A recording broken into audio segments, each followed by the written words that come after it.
Game changer movie విషయంలో Ram Charan fans కాస్త hurt అవుతున్నారు. ఎందుకంటే దాదాపు 3 ఏళ్ల క్రితం మొదలైన ఈ సినిమా షూటింగ్ ఇప్పటికీ పూర్తి కాలేదు. పోనీ రిలీజ్ డేట్ కూడా ప్రకటించలేదు. మరోవైపు రామ్ చరణ్ బుచ్చిబాబు సినిమా పూజా కార్యక్రమం కూడా నిన్న ఘనంగా జరిగింది. ఇలాంటి వేళ చెర్రీ ఫ్యాన్స్ కి కిక్ ఇచ్చే న్యూస్ ఒకటి సోషల్ మీడియాలో తిరుగుతుంది. సుకుమార్ డైరెక్షన్ లో చరణ్ మరో సినిమా చేయబోతున్నారంటూ వార్తలు వస్తున్నాయి. ఎందుకంటే ఎట్టి పరిస్థితుల్లోనూ ముందుగా ప్రకటించిన ఆగస్టు 15కే ఈ సినిమాను విడుదల చేయాలని సుకుమార్ అనుకుంటున్నారు. అందుకే శరవేగంగా పుష్ప 2 షూటింగ్ సాగుతోంది.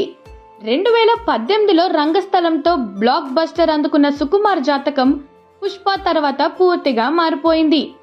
అప్పటి వరకు టాలీవుడ్ కి మాత్రమే పరిమితమైన సుకుమార్ పుష్ప దెబ్బకి పాన్ ఇండియా డైరెక్టర్ అయిపోయారు. సుకుమార్ టేకింగ్, రైటింగ్ కి బాలీవుడ్ ఆడియన్స్ ఫిదా అయిపోయారు. బన్నీతో తగ్గేదేలే అనిపిస్తూ తన గ్రాఫ్ ను అమాంతం పెంచుకున్నాడు. పుష్ప భారీ హిట్ అవ్వడంతో పుష్ప 2 పై మరింత భారం పడింది. దీన్ని కూడా పాన్ ఇండియా లెవెల్లో హిట్ చేయాలని సుకుమార్ వర్క్ చేస్తున్నారు. అందుకే కాస్త లేట్ అయినా మంచి అవుట్పుట్ కోసం ప్రయత్నిస్తున్నారు. అందుకే 2021లో పుష్ప రిలీజ్ అయితే దాదాపు 3 ఏళ్లుగా పుష్ప 2 పని మీదే ఉన్నారు సుకుమార్.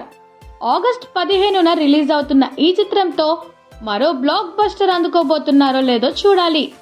ఇక పుష్ప 2 తర్వాత తన నెక్స్ట్ ప్రాజెక్టు పై ఇప్పటి వరకు సుకుమార్ ఎలాంటి ప్రకటన చేయలేదు. దీంతో రామ్ చరణ్ సుకుమార్ కాంబో ఫిక్స్ అయిందని, అందుకే ఏ సినిమాను ఒప్పుకోలేదని ఫ్యాన్స్ అంటున్నారు. ఈ సస్పెన్స్ కి మార్చ్ 27తో ఫుల్ స్టాప్ పెట్టాలనుకుంటున్నారు.